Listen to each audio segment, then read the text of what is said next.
trend in home decorating today is the panel drapery with grommet tops. And these draperies look very similar to shower curtains.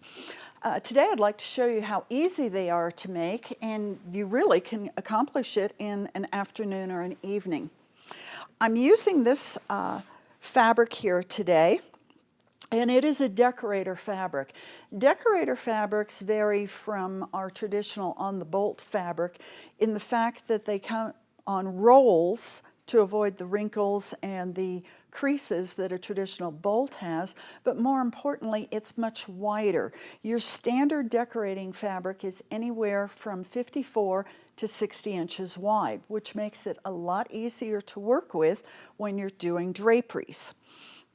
The lining fabric that I'm going to use, this one happens to be by Rocklon, and it is rubberized on the back. You can't really tell that much of a difference, but there is a rubber coating here, and that makes for an insulated lining. Since I live in the mountains and it gets rather cold where we live, I definitely want to line my draperies and have this insulating factor. The lining historically comes a little bit shorter than what the decorator fabrics are. This particular lining was 54 inches. So I want to discuss some of the concerns that you need to think about as you're working with both the decorating fabric and the lining. The first thing you want to figure out is how much fabric do you need. You're going to want to measure your window from side to side, but you also need to consider how far past the window will the rod be coming. Do you have a casing around your window? If so, you want to measure out to the end of the casing, and then to however far out on the rod you want your drapery to come. That will determine the width. As far as the length, you want to measure from where the top of the curtain will be to where you want the final length, whether it's a floor length drapery or, as in the case that I did for these, they're coming just past the windowsill. So from the top of my casing to the bottom of my windowsill was 63.5 inches, and that's how long my finished drapery needs to be. When you're figuring the amount of yardage, as far as the length, to your finished length, in my case the 63 inches, I want to add an extra 4 inches, which will be the header on the top of the drapery, and I want to add 4 inches for my hem on the bottom. Your header may be wider than 4 inches depending on how much fabric you want to show above the rings. So if you want to have a 3-inch header, you will need to come down further. So you would probably make that 5 inches for the header instead of 4. So these are just some things to keep in mind. So that would be your total length. In my case, that would be 4 plus 4 is 8. And 8 plus 63 is 71. So I cut the length of my curtain at 71 inches. As far as the width, traditionally with curtains, especially if they're shirred on a rod, we usually want to go anywhere from 1.5, or rather 2 to 2.5 times the width of the window. In the case of these draperies, they historically tend to hang straight when they're closed and rather flat with maybe just a little bit of a ripple. And I have found that a good multiplier is 1.25. So basically the width of my window and a quarter more of the width. So I took the width of my window, which was 3 feet, plus I had 4 inches on either side, so 8 and 36 was 42, and I multiplied that times 1.25 to get the width that I needed to cut. All right, now, when you first get your fabric, you're going to notice this is called the selvage edge, and the selvage always runs the length of the fabric. So if this is my fabric laid out, you'll notice on both ends there is a selvage. The selvage is more tightly woven than the rest of the fabric. And so when you're doing draperies, I always recommend that you cut that selvage off, because if you don't, when you're doing your seam, it will tend to distort and pull, and your drapery won't hang as straight as you would like it to. So that's your first step, is go ahead and cut off the selvage. And then I like to go ahead and do a serged edge around it, especially if I have a ravelly fabric. You can see here where I have serged this edge.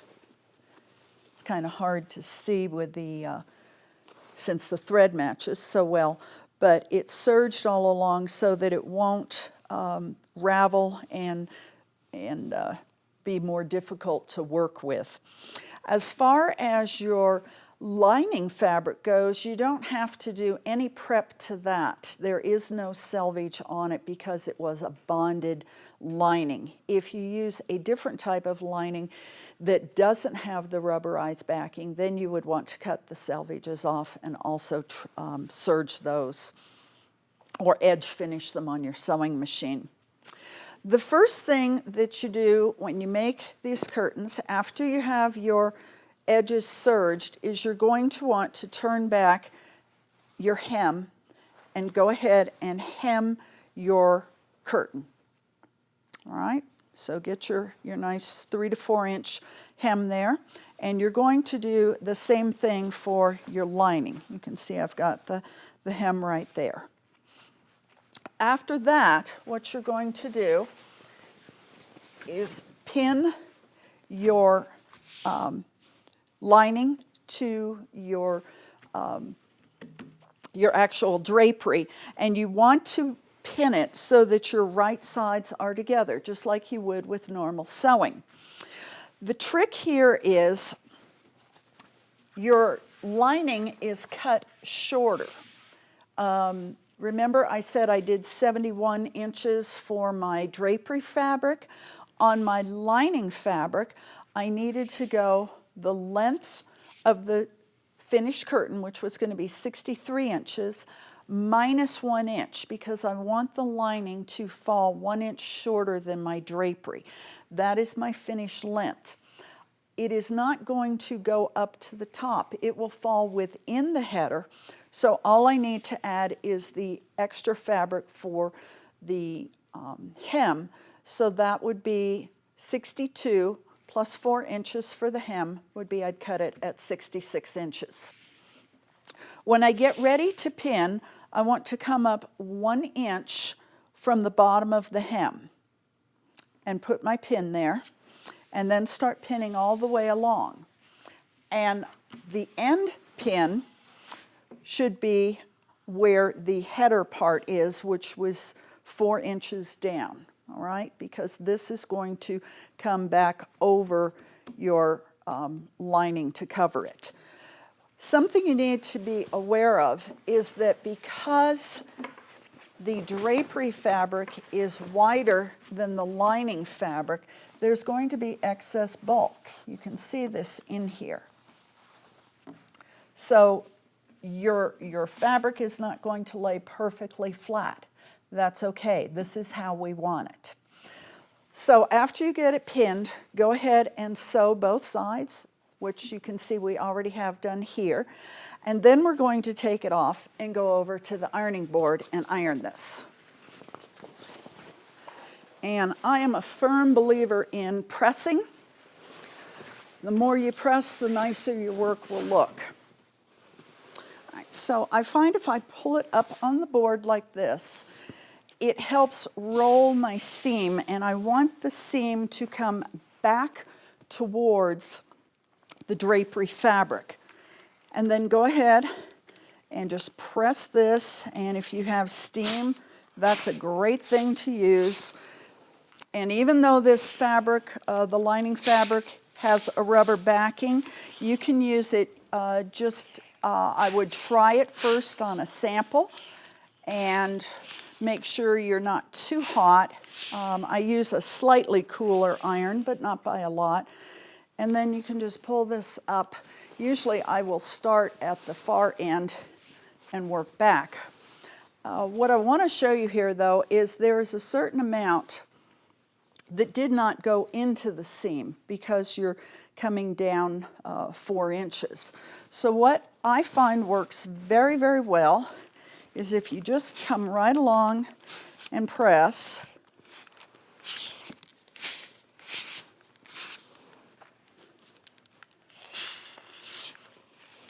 Then just press that back even to what your seam allowance was. And for your seam allowance, you want to give a good 1/2 inch up to 1 inch when you sew for your seam allowance, because that will give it stability and will help it hang nicer. The same way with using a deep hem, the 3 to 4 inch hem gives extra weight to the drapery and helps it hang nicely. All right, so we're going to take this off, and I'm going to show you the next step back at the table. Now that we've pressed our drapery, I've gone ahead and turned it right side out, and you can see now where after you turn it, the edges roll toward the inside because of the extra fabric and because the lining is cut shorter. So this will automatically roll in. What you want to do at this point is make sure the 2 sides are even, and nice and flat. So I've already got one side pinned. Let me show you how to do this on the other side real quick. Now, typically, I like to have closer to 1.5 inches, maybe even 2 inches when I'm having my fabric roll back in. So in that case, I would have cut my lining even a little bit shorter. The problem that I have is because of the width of my window, I needed every bit of the fabric width that I could get. So I am going with a 3/4 inch side seam allowance here, or side allowance, I should say. And so I'm just coming down and making sure that I'm getting an even amount on both sides. Occasionally give it a little tug to make sure that you're nice and flat without ripples. And actually, if you've done a nice job pressing those seams when you're done sewing them, it really makes this portion a lot easier. Sometimes I will even take and smooth my fabric with a straight edge if I find that I'm having some difficulties. And when you finish pinning, I would highly suggest going over and pressing. And as you can see, we have this little portion here that is loose because of the seam. This was where we pressed it back on the ironing board when we did our, let me go back in here and show you, when we did our seam allowance. As it rolled in, I just did that seam like that. So now I want to go ahead and make sure that this is the same distance as my turn-in, so that it's even all throughout.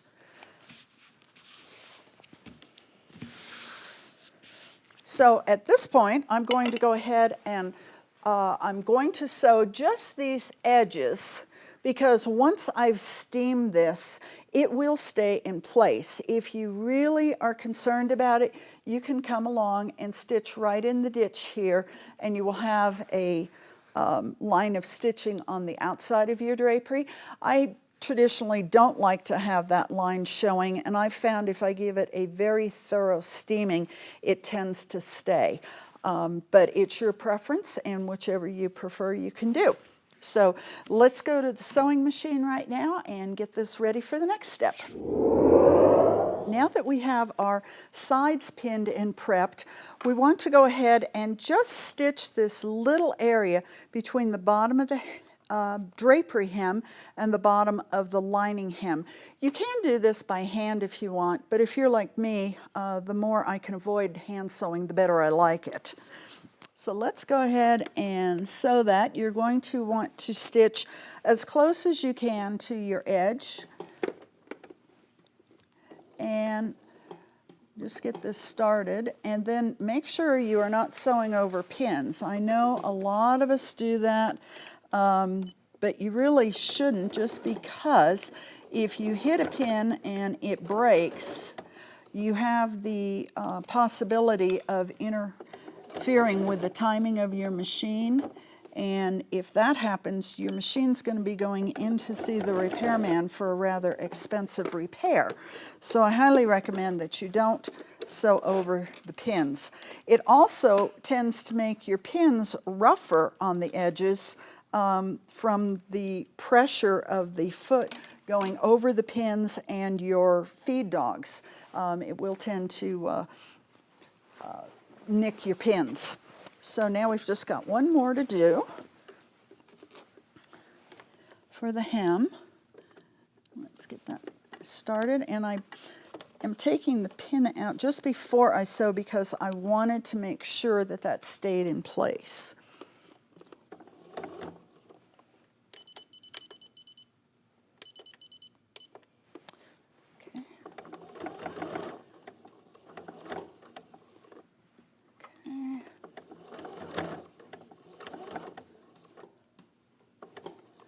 As you can see, I am doing a little bit of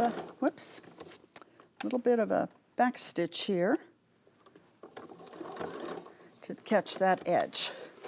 Now I went ahead and did that on the top edges also. And again, you're just sewing from the edge of the lining up to the end of the fabric when you sew. All right, so now that we have that part done, now we want to come and do our header. Now, the bigger of a table you have to work with, the easier this is. But if you don't have a big table, you can do this on the floor. But the idea is you want to keep everything as flat as you can.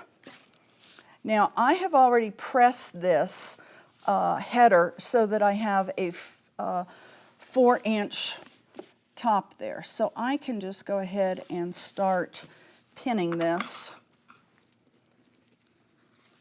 all the way across. And believe it or not, we're almost done with these curtains. And I want to make sure that at the edges that my edges are nice and flat there, that I don't have a little piece sticking out, because it will be seen when it's hanging. You can always go back and remeasure again just to double check your work if you want.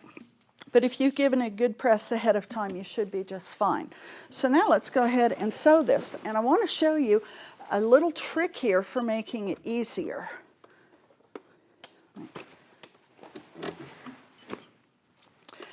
I'm doing a 4-inch hem, and even though I've sewed, I have it all pinned and I know it's just perfect, sometimes things can get off. So I like to make a little jig, if you will. I take 2 rulers and I'm going to come in here, and I'm going to allow myself, let's say 1/4 of an inch, just for safety's sake.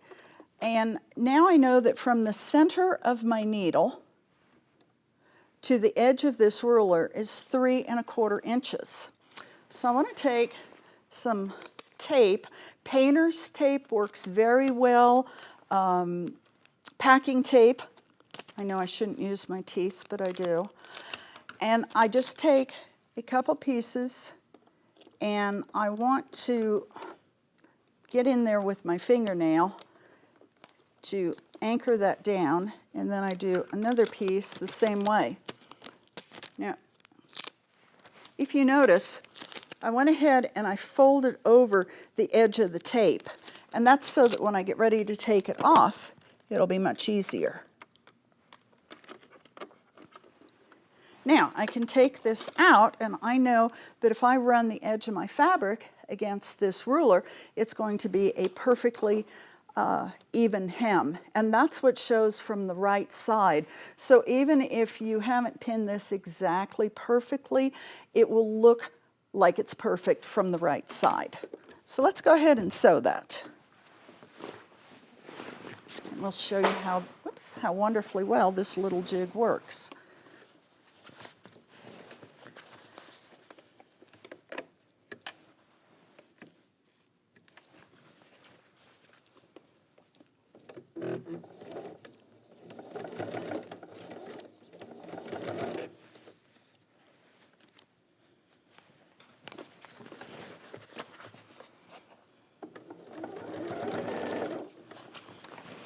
Working with a lot of fabric is not always easy. You will be fighting it. So it's nice if you have a large table where you can throw it over to the side. And now what I'm watching is my jig to make sure that my fabric is going through there nice and even.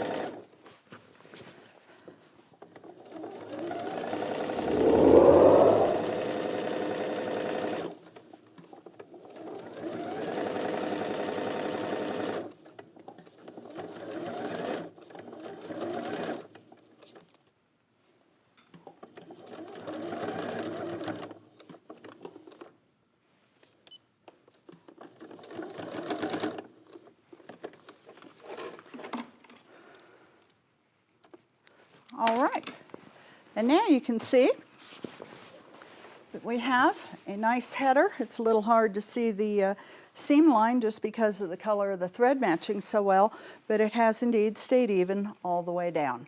So now let's go ahead and show you the final steps for finishing our curtain, which is putting in the grommets. Well, now we have our curtain totally prepped. It's all done except for putting in the grommets. And you can see this is where we pressed our edges and steamed it very well, how nice and flat it's laying, and it has a nice sharp knife edge. Grommets are sold in different fabric stores or drapery supply places, and they will come in a packet like this. Typically there will be 8 in a package. When you take them out, the grommets have two different parts to them. One side has rings around them, and this side will be going to the outside. This will be the part that shows. The part that goes on the lining side has little pins in them, and these are so that they can attach the fabric securely to the grommet and not slip. So we will be putting those on in just a minute. When you get ready to mark your grommets, and I've already got a few of these in, you want to make sure that you allow room for the return side on your curtain. Now, the return is, if this was my curtain rod, it's the part that comes back to the wall. So my hand would be the return. And you want to measure that so that you know where to start putting your first grommet. Typically about 2 to 2.5 inches works very well. So that's what I've done here. I made mine right at 2 inches from the edge. I also made it so that I am 2 inches down from the top, and you can just put your ruler along and measure that. I'm just short of 2 inches. Now, when you do grommets, you always want to use an even number because of the way it threads on the rod. You need the 2 outer ones to be on the outside so that it will make that return. So you always want to use an odd or an even number, and you want to space them evenly apart. I find if I can get about 4 inches of spacing, that I will get a nice pleat like this that's about 2 inches in depth as it is folded back. And I will show you that at the end of the program. So in your little packet of grommets, you will get your grommets, and then you'll get this little template. And the template is what helps you mark where your grommet should go. So as you mark in, you know, you're going to come in 2 inches plus whatever half of the grommet width is. So these grommets to the center are right at 1 inch, call it 1.5 inches. So I want to plus the outside, which is almost another 3/8 of an inch. So to get to the half is going to be right at about 1 inch, 1.25 inches. So I've got 1.25 inches plus my 2 inches on the edge. The center is at 3. And then from the center to the center, I'm going to be right at about 7 inches. All right? And that may sound a little confusing, but it will make sense as you do it. And then between my grommets is just a little over 4 inches. All right, so go ahead and measure out, and you put a little cross in the center where your grommet should go. And then you take your template, you would line it up with center line, and then just simply mark it. And you can see where I've already marked these grommets. And then I like to come back with my ruler and just double check one more time that everybody's even. This is the time to make any adjustments that you want. Once the grommet's in, you are truly out of luck.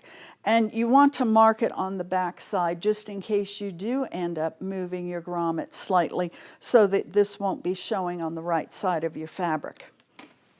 Once you have it marked, it's actually rather simple, although this is probably the hardest part for a lot of us. We're going to cut this gorgeous fabric and hope that we don't goof up. So I fold it in half and I just make a little cut. Don't go too far, just enough to get in so that you can cut your circle. And you want a nice sharp pair of scissors to do this because you are going through 3 layers.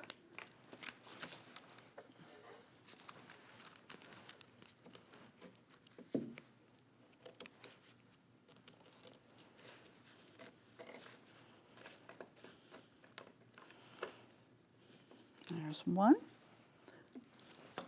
Now I'll do the other one.